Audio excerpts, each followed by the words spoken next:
welcome back, YouTube fam. Listen, man, we gotta talk, dogs. Like, I'm gonna get straight into it, man, because I've been feeling a little frustrated. I'm not even gonna lie. I'm gonna just be honest. I've been feeling a little frustrated.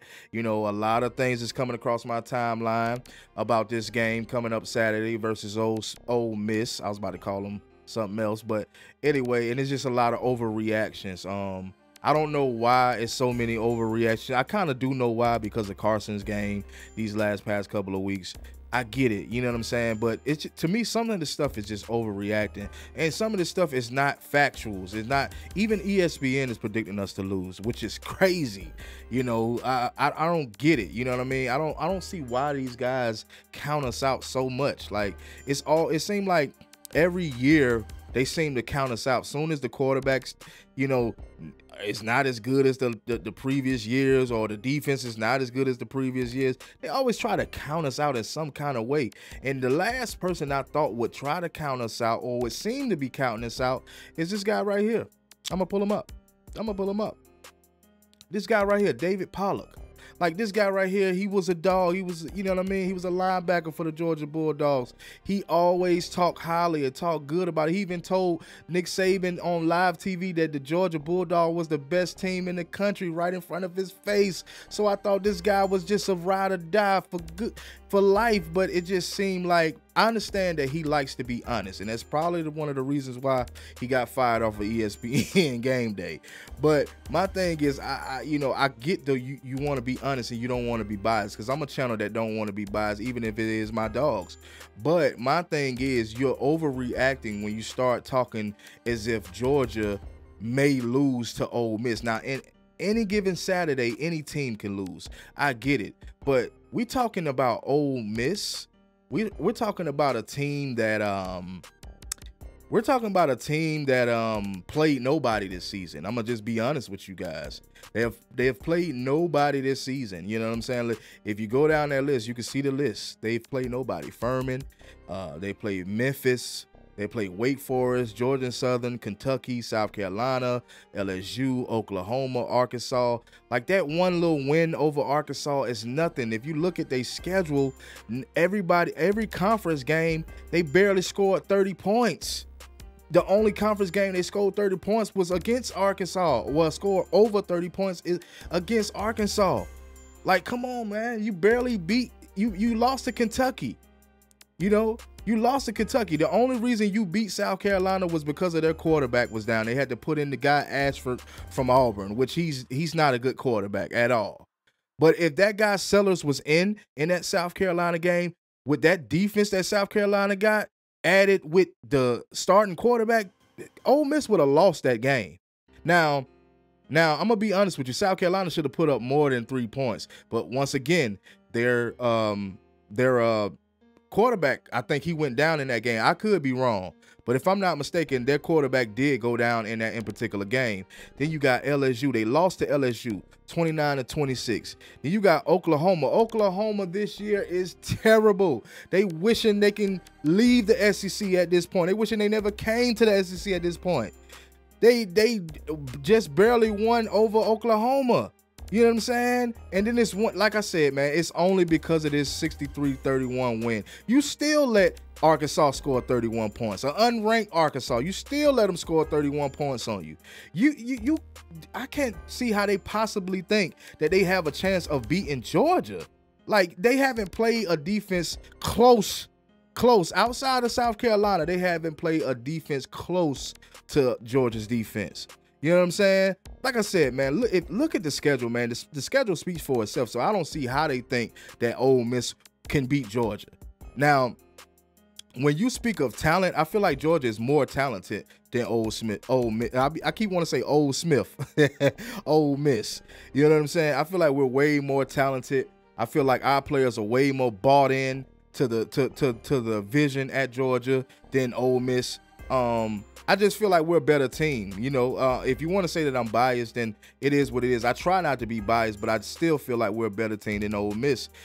Just judging by their schedule, man. Okay, we see the Ole Miss schedule. We see they haven't did anything in the regular, as far as like the conference games. They haven't did anything except for Arkansas. They did kill Arkansas. I get it. Every one of the rest of the conference games, they didn't do shit to anybody, right? So let's go to Georgia.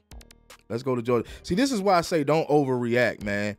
Don't overreact and look at the numbers, look at the schedule. Okay, everybody know we had a gauntlet schedule. You can see it right here. You know, outside of Tennessee Tech, we had a gauntlet schedule. Everybody we played, we damn near went on the road with.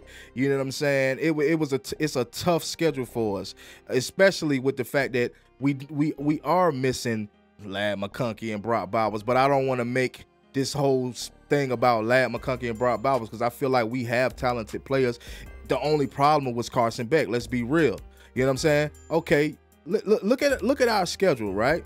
Every single team on our schedule, we done scored 30 or better against every team on the schedule, except for Kentucky. That was still a win. You know, 13-12. We won by 1 point. It is what it is. You know what I'm saying? We're not the same team, obviously. But everybody on this schedule, we have scored 30 or better. So I don't understand. Even the last few games that he's thrown interceptions, besides Auburn, he didn't throw any interceptions against Auburn. He threw 3 against Alabama. Let's talk about it again. He threw 2 against Mississippi State, 3 against Texas, 3 against Florida. Which in each one of those games, he scored over 30 points. Are y'all serious? Y'all really serious? Y'all really sitting here gonna tell me that Ole Miss got a chance of beating Georgia when our quarterback threw 3 to 4 interceptions in every damn game these last 5 games, except for Auburn, and we still pulled out the win, 30 or better. Like, man, y'all, I just don't get it. I don't get where the predictions come from. Well, let's see. Let's see. Let's go here. And let's see why. I'm guessing if you're looking at the stats, looking at each of the stats, the passing yardage, the rushing yardage, the receiving yards, I guess that's why they have a 53.9% chance and we got a 46.1% chance. You know what I'm saying? But their numbers are not that far off. Look at the numbers. They're not that far off at all. You know what I mean? So it's just like, how are y'all predicting, ESPN themselves predicting Georgia to lose? So, you know, I just wanted to show y'all something and show y'all this just so y'all can get to see for y'allself. Like, it's not always about, you know, what you hear from these different channels and these different networks, is because a lot of these people don't even tell you the real deal. Georgia have scored 30 or better on every team in the SEC in the schedule except for Kentucky. Except for Kentucky. You know what I mean? So, just like I said, man, the overreactions are crazy. It's ridiculous. David Pollock, man, I'm surprised. You know, like I said, I understand you don't want to be biased. I understand you want to be realistic. But sometimes, you know, you guys can overreact like crazy. Like, you know, and it's just sad because, you know, a lot of people will look at you and watch your channel and really assume or really think from what you're saying, because they know that you played a lot of football. They think you know what you're talking about, and I believe you do know what you're talking about in some cases. But with this case, in this case right here, man, I can't agree with you at all. I didn't want to pull up your video because I just pulled up, did a video on Aaron Murray, and I don't want to feel like, you know, I'm bashing people that cover Georgia or people that played at Georgia or whatever the case may be. But man, I just want to bring this to y'all attention, man, and I just want to say to the Georgia fans, listen, man, we are resilient. You know what I mean? We're going to be dominant. We probably going to definitely see a difference in Carson. I believe we're going to see a difference in Carson. I believe that Mike Bobo and Kirby Smart is going to really like dig into Carson and let him know, listen, only take what the defense give you. You know what I'm saying? Don't throw into those tight windows. This has been a talk for weeks. I'm sure Carson is hearing it. You know what I'm saying? Whether they say they be on social media or not, he's hearing it. Trust that. I don't think it has nothing to do with NIL. I don't think it has nothing to do with his girlfriend. I don't think it has nothing to do with his Lambo. All of that personal stuff that people bring up, I'm not into the personals, because that's his personal life. Whatever car he decide to buy, whatever girlfriend he decide to date, that's his business. I don't think it has anything to do with that. I think it has more to do with Carson and him trying to, like they say, be a hero for whatever reason. But Another thing I want to talk about too is our wide receivers. I've been hearing a lot of the fan base calling our wide receivers trash. No, I don't consider them being trash. Not at all. Dylan Bell is my guy. You know what I'm saying? Aaron Smith, he does good from time to time. You know, in previous years, he's done dropped the ball multiple times like he had Butterfingers. I get it. You know what I mean? And he's supposed to be further developed as long as he's been there. I think he's a senior now. As well as Carson. Carson's been there 5 years. We're not expecting a guy that's been at a college for 5 years to make these type of bonehead plays. But it's all about the next week. It's all about what we can do to beat the next team and what we are going to do to beat the next team, which is Ole Miss. You know, we don't, like I said, and I'm going to say it again. We have played the last 5 games. We have beat teams with throwing multiple interceptions and beat them by over 30 points. So that says a lot about Georgia, in my opinion. You know, I don't know what that says to ESPN or David Pollock or any other person that want to cover this these two teams and this game. I don't know what that says to any of those guys, but in my opinion, if a team throw multiple interceptions in 4 or 5 games and still win over 30 points, to me, that's a scary team to go up against, because you don't know what's going to happen. You don't know if they're going to be on point, because if they on point, they probably score way more than 30 points on you. And obviously, and they've been off point and still scored over 30 points. So like I said, stop the overreacting. It doesn't make sense. You know what I'm saying? Just give it up. Give it up.